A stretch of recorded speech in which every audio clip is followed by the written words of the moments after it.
Got drunk off your love, and I lost myself again. You hit just like a drug. This time I won't let you in. You're playing with fire. Herkese selamlar arkadaşlar. Bugün Lords Mobile'de saha tezahüratlarındayız. Arkadaşlar neredeyse sonlara doğru yaklaştık. Burada gitgide ödüller artıyor, azalıyor. Kaybettikçe tabii ki azalıyor. Maçlar azaldıkça tutturma oranınız azalıyor. Çünkü bakıyorsunuz ki bazı maçlar e, çok iyi geçecek diye beklerken kaybediyorsunuz. Takip edenler için söylüyorum. Zaten takip etmeyenler sadece favorilere oynuyordur diye düşünüyorum. Şimdi mesela baktığınızda Fransa ile Fas arasında maç vardı.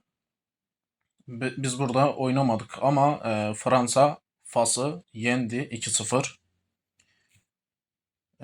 Kolay da galibiyet aldılar. Fas aslında ne yapacağı belli olmayan bir takımdı.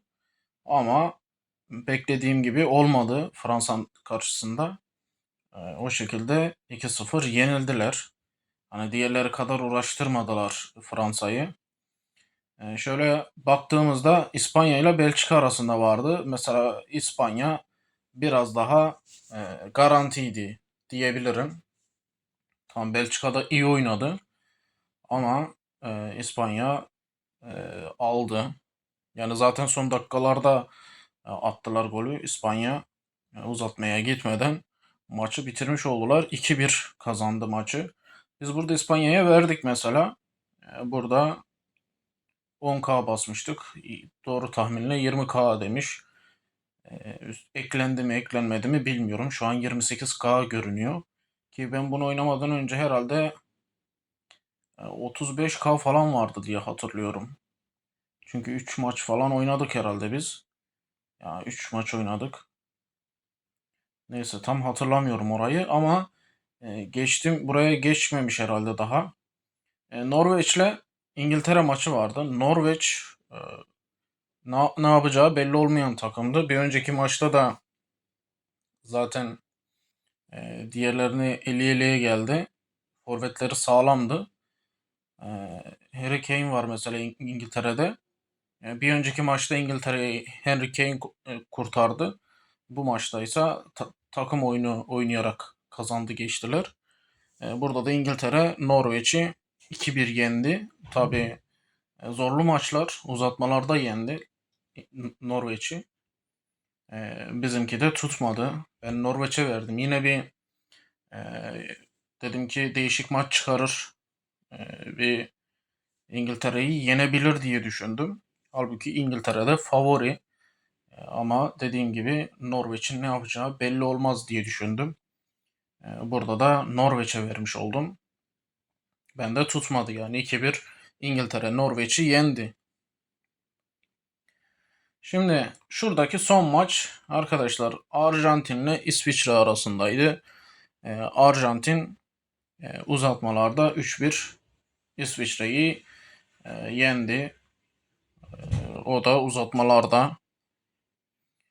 Bu şekilde Arjantin oynadık mesela biz. Tahminde bulunuldu. 10K henüz bunda de mesela şey yazmıyor. Kazanıldı gibi şöyle doğru tahmin gibisine bir şey yazmamış. Öyle kalmış yani. Şimdi mesela burada tamam etkinlik düzenleniyor ama zaten etkinlik düzgün göstermiyor. Etkinlik zaten düzgün göstermiyor. Bak mesela ikisini göstereyim. Bak bu da aynı. Yer değiştiriyorum. Bak yer değiştiriyorum. Bak Fransa Fas yazıyor ya. Şunu değiştiriyorum. Fransa ile Fas yazıyor yine. Buna geçiyorum. Bayraklar değişse de Fransa Fas yazıyor. Şimdi şuna bakın. Oranına. Oran da aynı şekilde. Bak 97'ye 3 ya. Bak 97'ye 3. Bu aradaki oran değişmiş ama yine 97'ye 3 gösteriyor. Yani bizi sunarken bile zorladı. Hani bu konuya dikkat edilmesi lazım aslında. Çünkü arkadaş illaki bunları gösterenler var. Ee, Millet ya da bunları oynarken aynı şekilde ya millet kim neye basmış en çok yığınağı hangi takıma yapmışlar falan diye illaki millet bakıyor. Herkes kalkıp da maçlardan anlayacak diye bir şey yok ki. Bak basıyorum mesela 3 tanesi 97'ye 3 gösteriyor. Hatta 4'ü de gösteriyor da şunda mesela şöyle bir şey çıkıyor. Neredeyse ortaya gelmiş gibi. Ama dediğim gibi oranlar falan yanlış. Sadece bayraklar değişiyor kendi arasında. Bazılarının bayrakları da yanlış da şimdilik buradakiler doğru. Şimdi arkadaşlar bunlar oynandı. Bunlar işte eklendi ya da şuraya eklenmedi. Tam bilmiyorum ama şimdi birkaç gün sonra e, yarı finaller oynanacak zaten. Onlara oynamanız lazım. Şu şekilde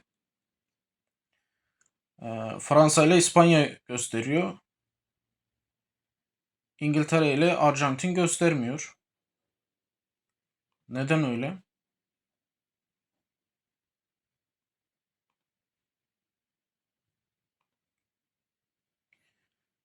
Evet, İngiltere ile Arjantin yok.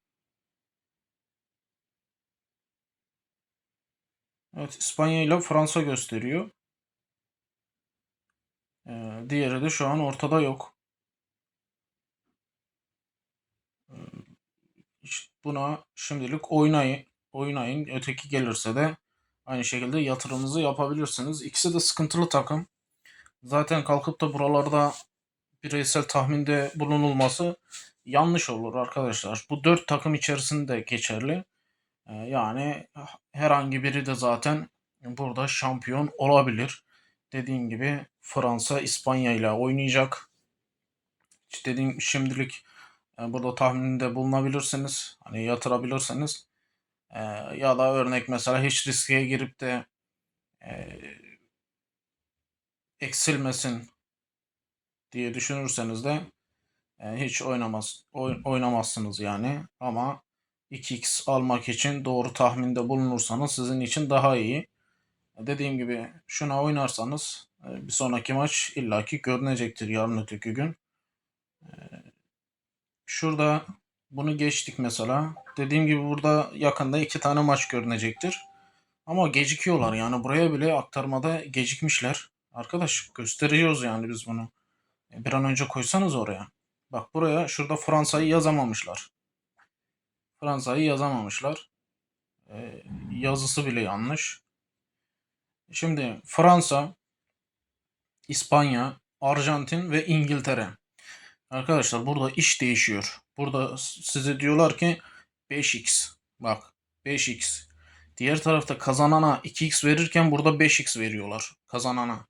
Onun için burada e, düzgün bir şekilde artık tahminde bulunmanız lazım.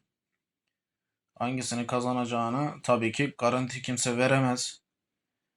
Şimdi düşündüğün zaman İspanya, Fransa var mesela. Bu şampiyona için de şimdi şöyle. Şimdi şunların ikisi mesela karşılaşıyor.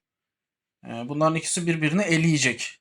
Örnek mesela İspanya ile Fransa arasındaki maçı düşünüyorsanız siz dediniz ki kesin İspanya alır mesela. O zaman buradaki şampiyonada Fransa'yı düşünmenize gerek yok. Kendi tahmininize göre. Çünkü bunların ikisinden biri elenecek. Bunlardan ikisinden biri elenecek.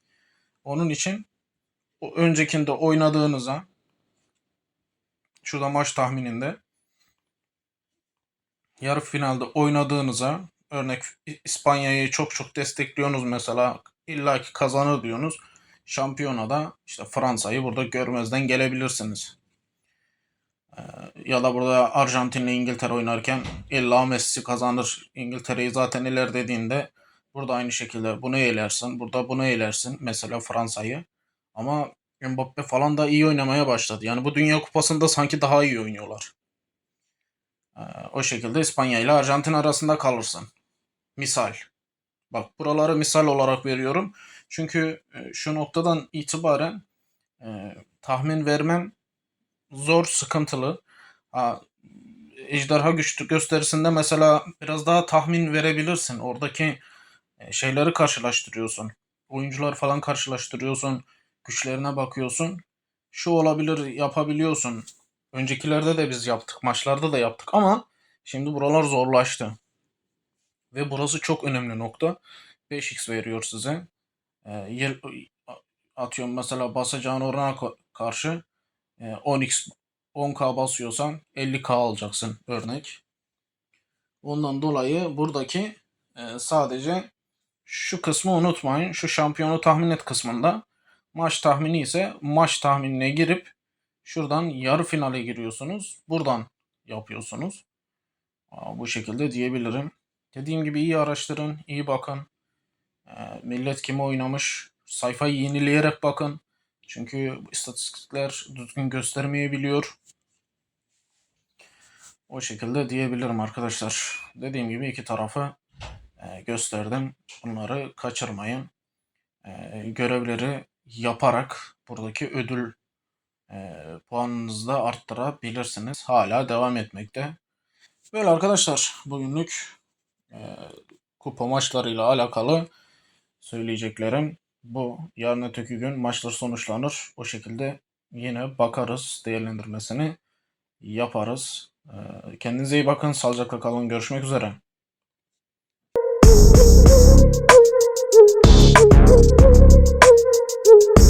Thank you.